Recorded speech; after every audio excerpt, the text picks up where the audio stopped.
about these people. Again, Siege of Béjar for Andrés Nava.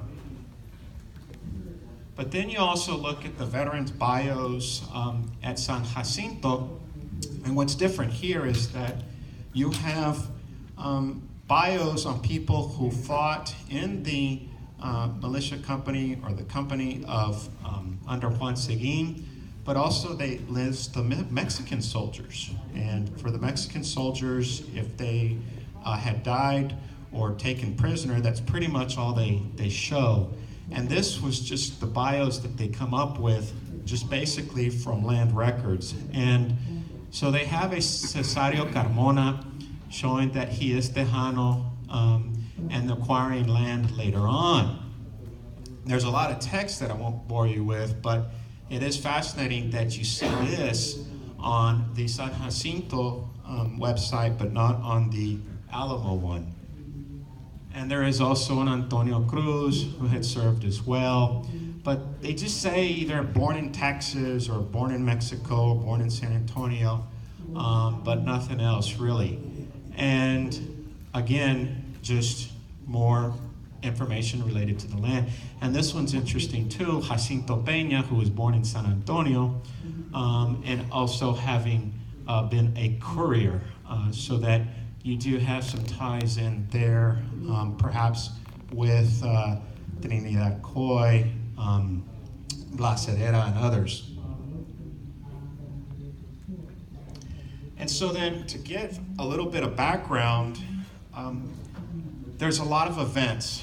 And one of the things that really seems to tie a lot of these different histories together, because it's not just East Texas. If you heard Dr. Carolina Castillo Krim yesterday talking about the Lower Rio Grande Valley, talking about Tamaulipas, talking about Victoria, you have a lot of interesting similarities with what was the Provincia de Nuevo Santander, as you did with Texas over in East Texas with Louisiana, that perhaps we can talk later.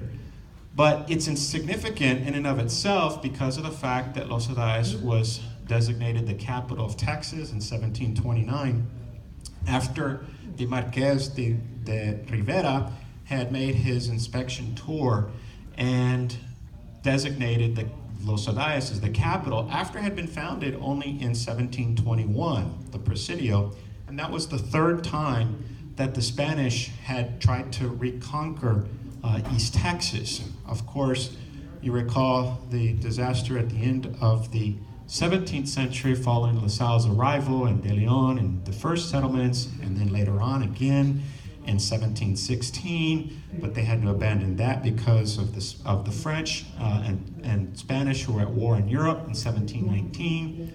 So they had fallen back to San Antonio. Then you end up having the Marqués de Aguirre returning in 1731.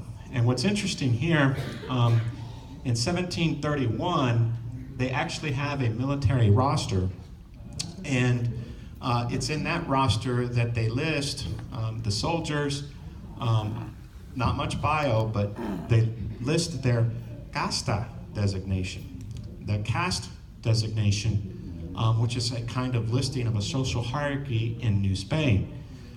But relationships, commerce, kinship, and worship, and this is something I published in the Louisiana History Journal, talking about these relationships between the Spanish and the French at Natchitoches, because of the fact that the French settlers didn't always have a Jesuit priest present, so the Franciscans would often go over there to offer the sacraments, and so that just because there were no Indians in the missions of East Texas didn't mean that the Franciscans were not busy. And as you end up realizing, it seems like they're even more busy, because now not only are they trying to hope and pray that the Caddos will settle into the missions, but they're having to cross the border into French Louisiana and keep watch over the flock that is not even Spanish, but that is increasingly becoming blended in with the Spanish, as well as the Caddos, as well as with African Creoles.